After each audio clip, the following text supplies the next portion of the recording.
Hey everybody, Jay Widener, reality check, hit like and subscribe and all that. I'm going to read you something that I saw on the internet. I think it's important enough to read it to you. I don't know if it's true or not, and I'm just getting the information out. All right, it's quite long, so get ready for a long one. All right, here we go. Okay, gotcha. Hang on. Yeah, mess around with all this stuff. There we go. All right. You want disclosure? I'm a whistleblower. Okay, hang on. You want disclosure? I'm a whistleblower, recently retired from the inside, and you're only getting part of the truth.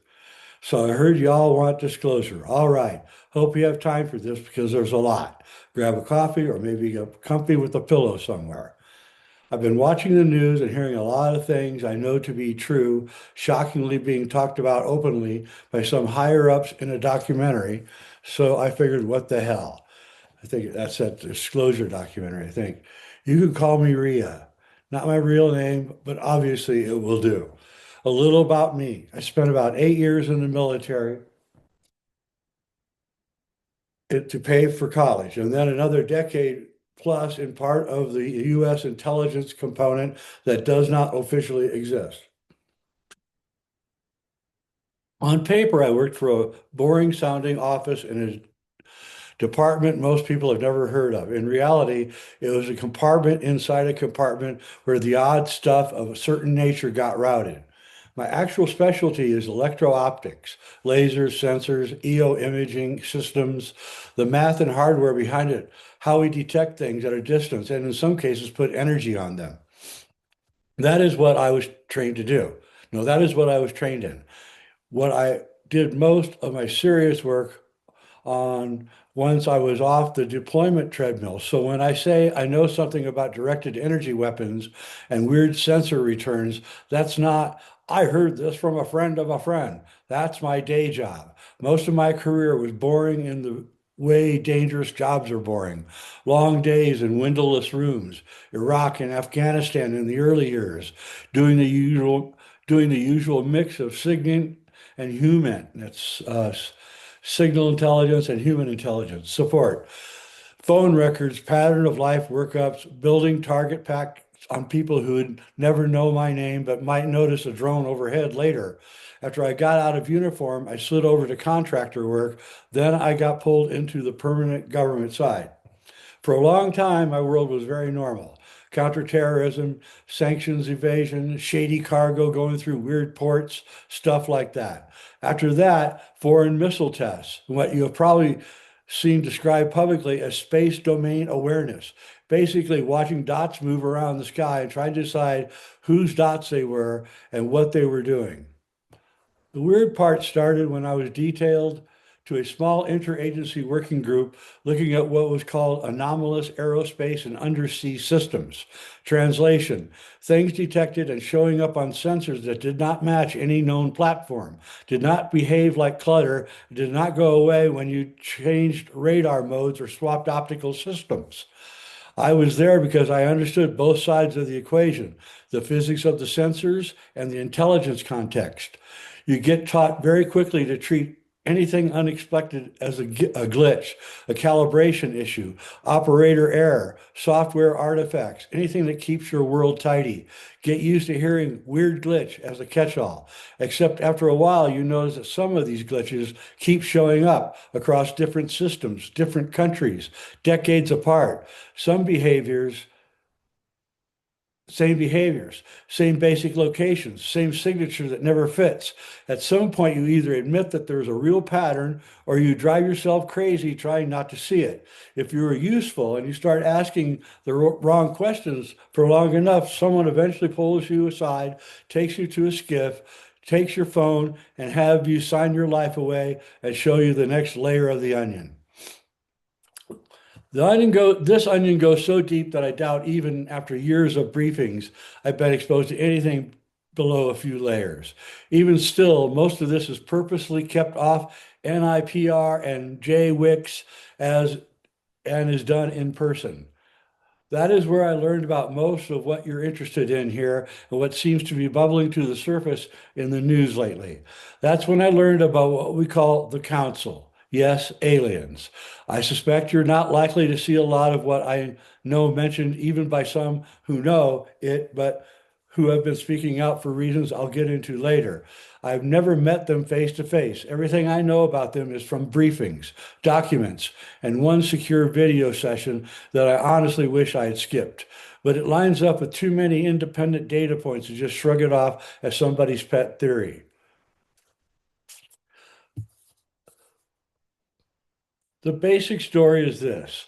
Earth was rough Earth was noticed roughly 2 billion years ago, long before anything walked around on land.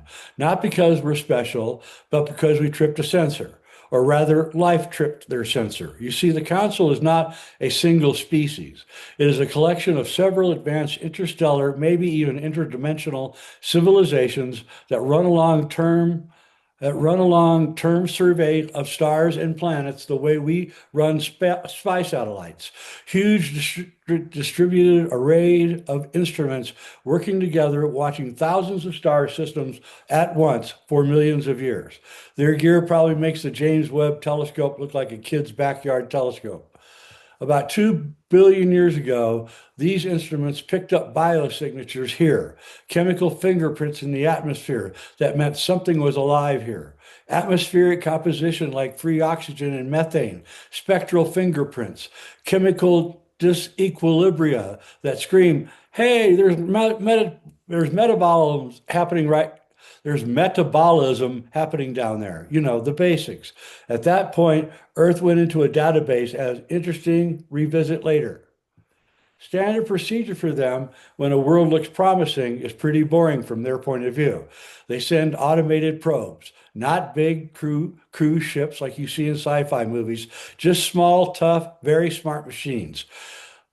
Those probes come in, mostly target the oceans, set up self-replicating facilities on the sea floor. Those facilities use local materials to build more facilities, more probes, craft that can operate underwater, in the air, in near space, and eventually avatars that can interact with whatever life evolves. These biological, or rather biomechanical avatars, are what some people who claim to have been abducted have likely experienced. Though they do have what we call ASI, these beings are not gods. They are technology and they aren't perfect. They make mistakes, they glitch out, etc. The reason they base all of that underwater for a simple reason. The bottom of the ocean does not care about ice ages, political empires, climate swings, or wars. Temperatures and pressure change slowly over long periods of time. It is fairly stable environment and for much of human history has been mostly inaccessible. Speaking of time, we humans tend to think in terms of nothing longer than the current human lifespan. And when pondering non-human intelligence, we like to think in terms of deep space, distance, and light years. But we seldom consider the lifespan and concept of time for a post-biological species could be quite different than ours. Only our most astute thinkers in the realms of geology, paleontology, and cosmology think in terms of billions or millions of years. Geologic epochs, cosmological history, that is child's play for the Council, which has a different concept of time, more concerned with deep time, millions of years at a stretch. As such, their infrastructure is designed for that. One second.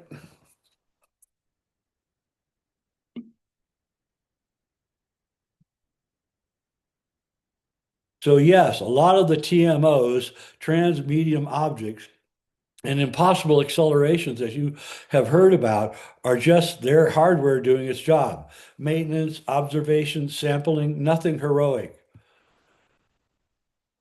The warp bubble Alcubierre effect probably mastered by them before our solar system even existed. It's old tech for them, kind of like the wheel for us. Also, no, we are not the center of anyone's universe. There are about 1 billion planets in our galaxy that are more or less like Earth. Some have microbes, some have more complex life. A smaller subset of these have or once had civilizations. We are just one more entry, a fairly recent one in cosmological terms, in a very large survey. Once early humans started doing interesting things, we've moved from planet with life to planet with potential. They have watched this same story unfold in slightly different ways around 1,000 times from what I understand. Chemistry leads to biology. Biology creates technology, tool use, language, agriculture, cities, industry, energy, space travel. Somewhere in there, you always hit a fork. Either the species figures out how not to blow itself to pieces with the energy densities it increasingly has access to, such as nuclear fission, nuclear fusion, antimatter, and more exotic matter energy, or it wipes itself out.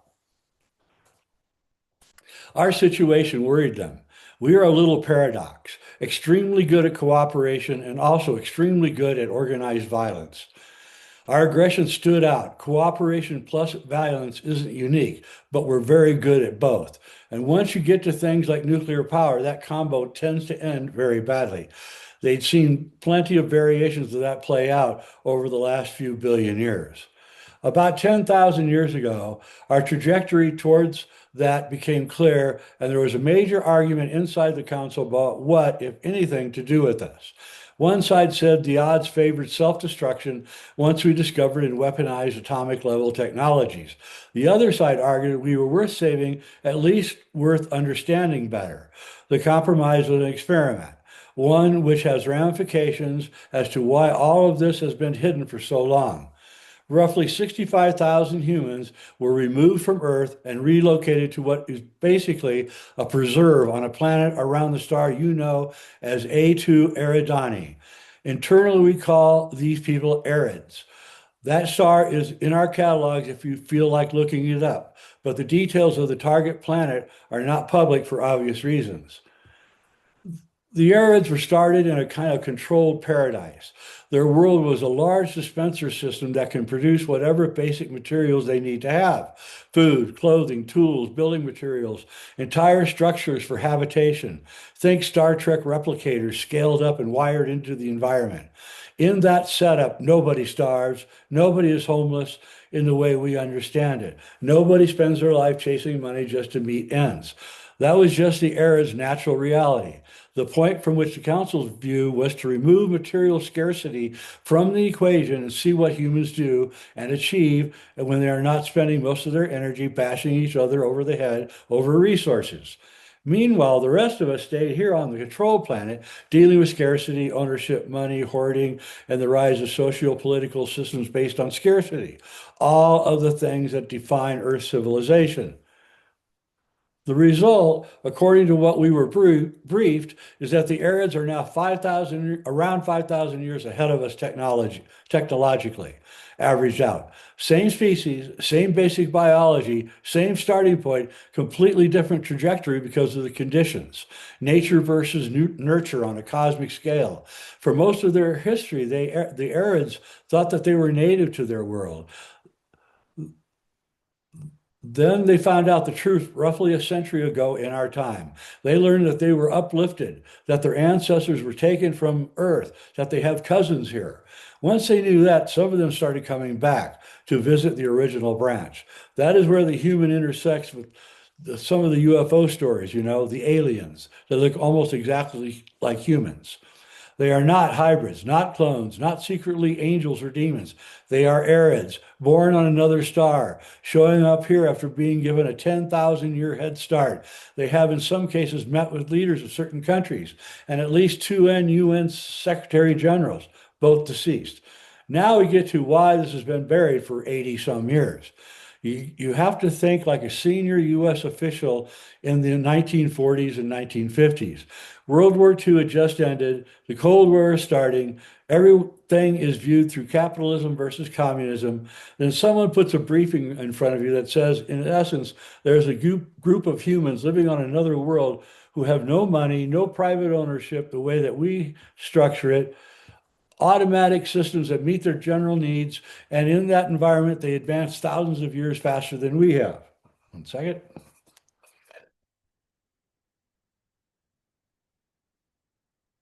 The men who built what we now call the legacy program in the US sounded like inter, uh, interesting anthropological data and more like a walking, talking advertisement for space communism. It looked like proof that communism works better than the system they were trying to defend. That and the ramifications of what would happen if that ever got out terrified them more than the existence of aliens. Though, to be fair, they plenty had their worldview rocked by the latter, too. So the core of the cover up has never been aliens or even their technologies. It's been the systematic implications, the idea that scarcity and ownership are not hard coded into our reality, that there are one possible way to run a society, and that there are and that's kind of a weird sentence, that there are one possible way to run a society and maybe not the optimal one. That was seen as an existential political threat in the 1940s and 1950s. And some of the people who grew up in that mindset are still steering parts of the program today. Now add in the famous crash retrieval incidences, Roswell 47, Kecksburg 65, and a handful of other retrievals around the US and around the world. What we are told is that most of all of those were not actions, they were tests and gifts. The council, with arid input, allowed certain craft and systems to fall into human hands in a controlled way. Enough intact technology that a very motivated and capable society could learn from it. Not enough that it would instantly rewrite everything. In fact, the Kecksburg landing, it wasn't a call to crash internally. It was a direct result of a meeting and gift agreement made at Holloman Air Force Base that year, the year prior. The idea was to see who did what with it, who could figure it out, who kept it secret, who tried to share, who tried to weaponize it, who panicked. Based on these results, the plan was to pick one primary human partner to act as the main interface for full council contact and to begin a managed process of reunifying Earth's humans with the Arids and introducing us to the wider community. You can argue whether this is a good way to do it. I'm just telling you that that is the framework I saw laid out. In the 1980s and 90s, during a brief period when the Cold War ended, there was a push to finally disclose much of this. This was initially proposed at a meeting between US President Ronald Reagan and then Soviet leader Mikhail Gorbachev at a summit in Reykjavik, Iceland in 1986. Also discussed was getting rid of nuclear weapons had been urged by the Council. In the end, it was decided to wait. There were two more US pushes for disclosure between then and the 2017 New York Times article, one during the Clinton administration and another during the transition between Obama and the first Trump presidency. Now for the part that put a clock on all of this stuff. You've been hearing about 2027, etc. About 3 years ago, a species that is hostile to the council found out about the Earth Project. They are not part of the collective. They resent the way the council handles younger civilizations as they themselves felt victimized by the council. They also resent the credit the council gets for successful cases. I've heard them described as the jealous neighbors who would rather break your toys than watch you win. Yes, we sometimes joke about this stuff because, again, it's the only way to stay sane with this everyday knowledge and integrate it into your civilian life of Thanksgiving dinner, Christmas shopping, taking the kids to soccer practice, etc. Just as an aside, ever consider how two of the biggest holidays of the year involve gluttony, Thanksgiving, and overconsumption, Black Friday? When you have knowledge, when you have the knowledge many have within the program, stuff that is taken for granted really is weird and a symptom of the now forced scarcity of our current system. Anyway, back to the aliens. The hostile group I mentioned decided to spoil the experiment.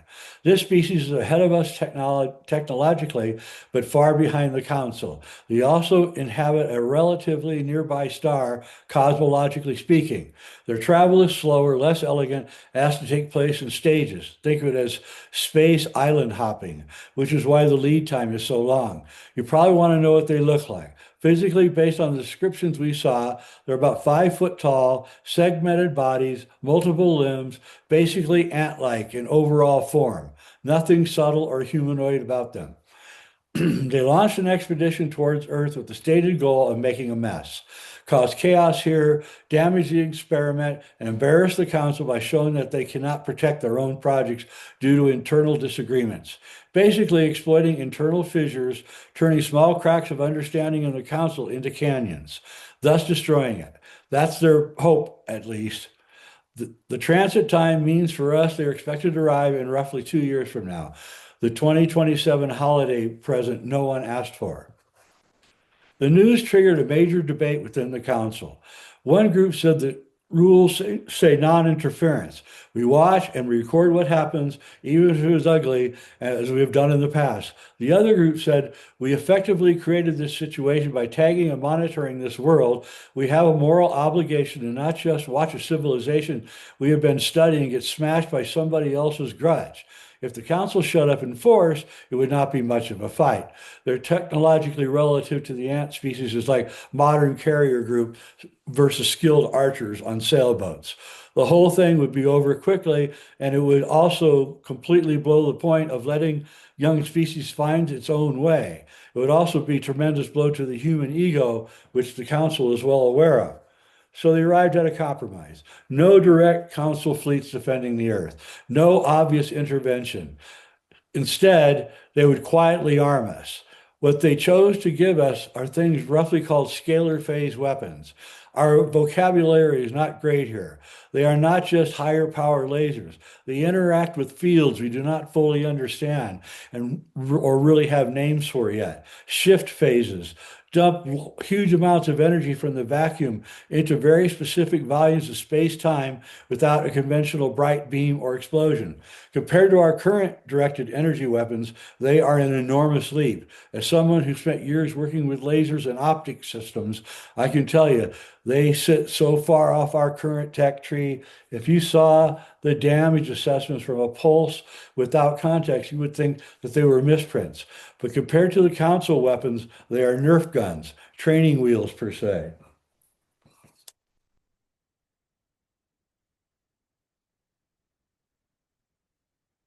Okay. The decision set off another big argument, both among them and us.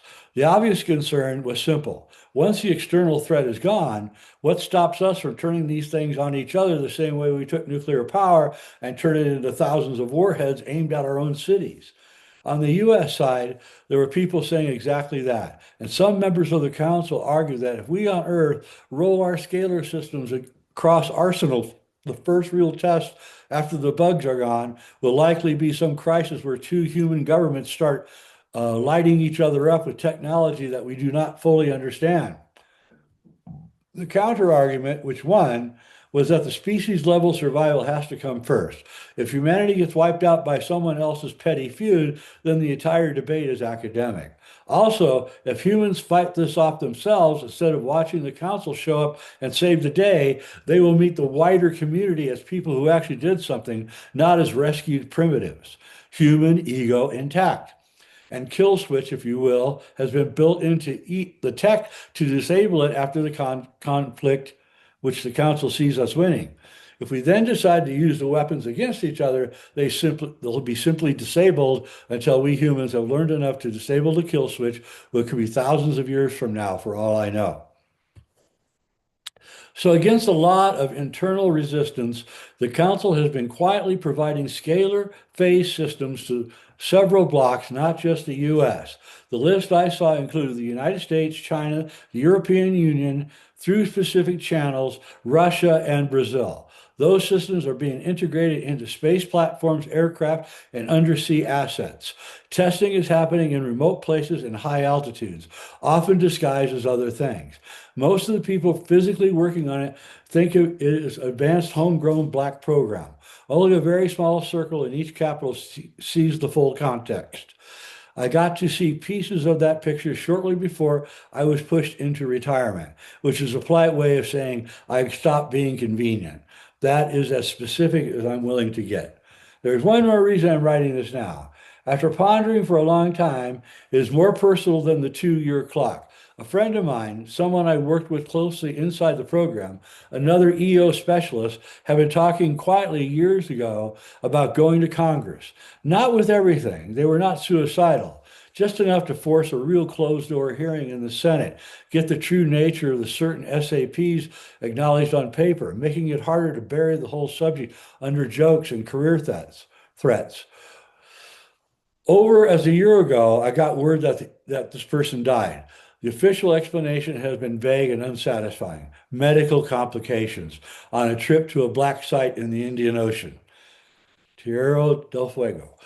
Those medical complications do not match what I know about their health. Then it became an accident at home with no details anyone would be willing to put in writing. People would normally be candid. People who were normally candid went very quiet fast. Maybe it was just bad luck. People do die suddenly. But given the threats which are known about within certain intelligent community sectors, when one is associated with this subject, I don't know for sure. What I do know is that the last long conversation I had with them was about whether it was worth trying to talk to certain congressional staffers for a certain senator. After hearing recent news a public confirming publicly much of what I know to be true privately, I stopped telling myself I would wait and see how things play out. Life is short. So here we are, some stranger on the internet telling you an unbelievable story that you are free not to believe. With roughly 2 years on the clock and the current rate of leaks and whistleblowers and half disclosures, it is very unlikely that they keep all this under wraps until the first time something openly not from here appears in our sky or in orbit. My guess would be China or the US, but it could be one of the others on that scalar weapons list. You will likely get a very carefully worded announcement about the unidentified aerial phenomena, about contact with non-human intelligences, about the new defensive technologies, and the unprecedented international cooperation. It will be designed to manage panic and control the story. What you probably will hear in the first round of briefings is that the part about the Arids, the economic implications of their society's existence, the billion other habitable planets, the undersea infrastructure that's been here longer than we have been. We've had bones. You will not see anyone step up to the podium and say, oh, by the way, there's a branch of humanity that grew up without the idea of money and scarcity 10,000 years ago and advanced 5 millennia past us. That is why I'm dumping this here, where people can ignore it, laugh at it, or save it, and see how it goes. Like I said, you do not have to believe me. I'm not here to sell a book, go on podcast, be on TV, do UFO lectures, treat this as fiction if that makes you more comfortable. What I'm really trying to do is get you to think past the kiddie pool questions. Are UFOs real? Are the NHI, non-human intelligence, good or evil? It's not the interesting part. The far more interesting questions are what happens to this planet once everyone knows we're being watched, that we have cousins around another star, that some of the basic assumptions we built our societies around were just one option, not a fundamental law of nature. In a year or two, you start hearing officials talk about our cousins among the stars, civilizations far older than ours, new non-kinetic systems, and shared planetary defense. Remember this post and see how well it fits. And that's the end of it. So hang on one second. Now, I can say you don't have to believe this, and it may not even be true, but it does conform to some of the things that I've heard. Um, and So I guess we'll know in 2 years. I was After I read this, I watched a documentary, Walking Among the Tall Whites. It almost seems like the Tall Whites. Charles Hall wrote it. The documentary, he wrote the books, and then they made the documentary, but with Charles Hall. And Charles Hall was stationed in near Nellis Air Force Base in Nevada in the early 60s. He was a met weatherman. He's the only guy at the base who just watched the weather all day and then report back to the commander what the weather conditions were in case they needed emergency land there. And in the mountains around the base, he met these tall, chalk skin colors, skinned people. He said they were just like humans, just a little bit taller. And and watching the documentary and reading the books, I'm wondering if they aren't the Arids, whatever they're called, and that they're here investigating us and trying to figure out how to contact us in the best way so that they don't freak us out. I've also been told by intelligence sources that the aliens are coming here. There's an alien group coming here. What I find interesting, though, the most interesting, and then I'm going to end it, is that the the Vedic texts have a prophecy that at the end of time, uh, uh, an avatar will come whose name is Kalki, and I made a movie, The Last Avatar, about it.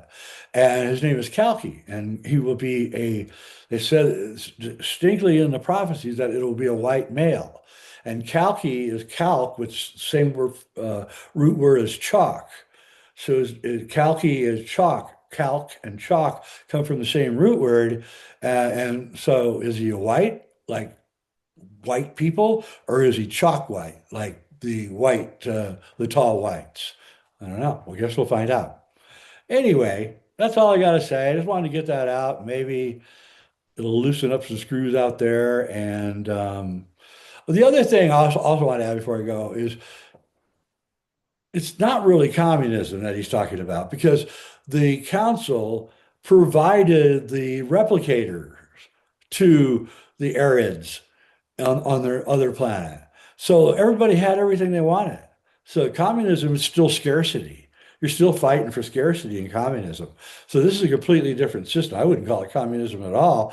I would call it they just thrusted those 65,000 humans that they took off of the earth 10,000 years ago and showed them how to live with high technology. And so the humans all of a sudden they didn't have to worry about where their next meal is or if they have a warm place to stay or anything like that. Everything was provided. So it's not communism. It's high technology is what they have. So I disagree with that part of the essay. I wouldn't be worried at all about that. I don't know. That's the only part of the essay I really find questionable. Other than that, pretty interesting. You got to admit. All right, I'm Jay Widener, and this is the end. And I'll cut out, and I'll see you next time.